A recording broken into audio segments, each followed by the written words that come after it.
কেইটামান কথা আমি কৃষি কৰিছোঁ। মই ৰেভিনিউ মিনিষ্টাৰ থাকোঁতেই আমি প্ৰস্তাৱ দিলোঁ যে চৰ চাপৰি অঞ্চলৰ মাটি জৰীপ হ'ব লাগে আৰু তেওঁলোকৰ দখলত থকা মাটি তেওঁলোকক পটা দিব লাগে। আৰু সেই প্ৰস্তাৱটো এতিয়া কাৰ্যকৰী হ'বলৈ গৈ আছে। বৰ্তমানৰ মন্ত্ৰী কেশৱ মহন্ত আৰু মাননীয় মুখ্যমন্ত্ৰী মহোদয়েও সন্মত জনাইছে। এতিয়া মিছন বসুন্ধৰা 3 চলি আছে।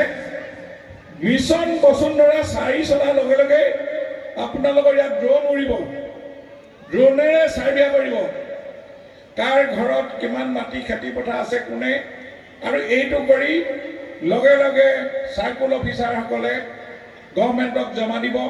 আৰু আমি এনেধৰণে মিটিং পাতি প্ৰত্যেককে আপোনালোকৰ মাটি পটা দিম। বেয়া হ'ব নেকি? এই কাম কৰিবলৈ গৈ আছে এইখন চৰকাৰে।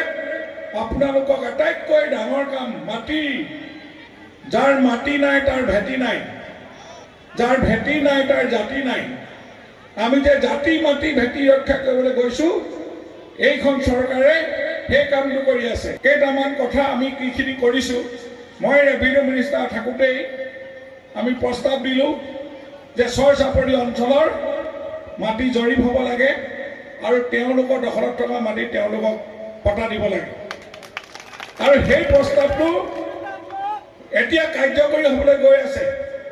বৰ্তমানৰ মন্ত্ৰী কেশৱ মহন্ত আৰু মাননীয় মুখ্যমন্ত্ৰী মহোদয়েও সন্মত জনাইছে। এতিয়া মিছন বসুন্ধৰা 3 চলি আছে। মিছন বসুন্ধৰা 4 চলাৰ লগে লগে আপোনালোকৰ ইয়াত ড্ৰোন উৰিব, ড্ৰোনেৰে চাৰ্ভে কৰিব কাৰ ঘৰত কিমান মাটি খেতি পথাৰ আছে কোনে, আৰু এইটো কৰি লগে লগে চাৰ্কুল অফিচাৰসকলে গভৰ্ণমেণ্টক জমা দিব। আৰু আমি এনেধৰণে মিটিং পাতি প্ৰত্যেককে আপোনালোকৰ মাটি পটা দিম। বেয়া হ'ব নেকি? এই কাম কৰিবলৈ গৈ আছে এইখন চৰকাৰে। আপোনালোকক আটাইতকৈ ডাঙৰ কাম মাটি, যাৰ মাটি নাই তাৰ ভেটি নাই, যাৰ ভেটি নাই তাৰ জাতি নাই। আমি যে জাতি মাটি ভেটি ৰক্ষা কৰিবলৈ গৈছোঁ, এইখন চৰকাৰে সেই কামটো কৰি আছে। কেইটামান কথা আমি কৃষি কৰিছোঁ।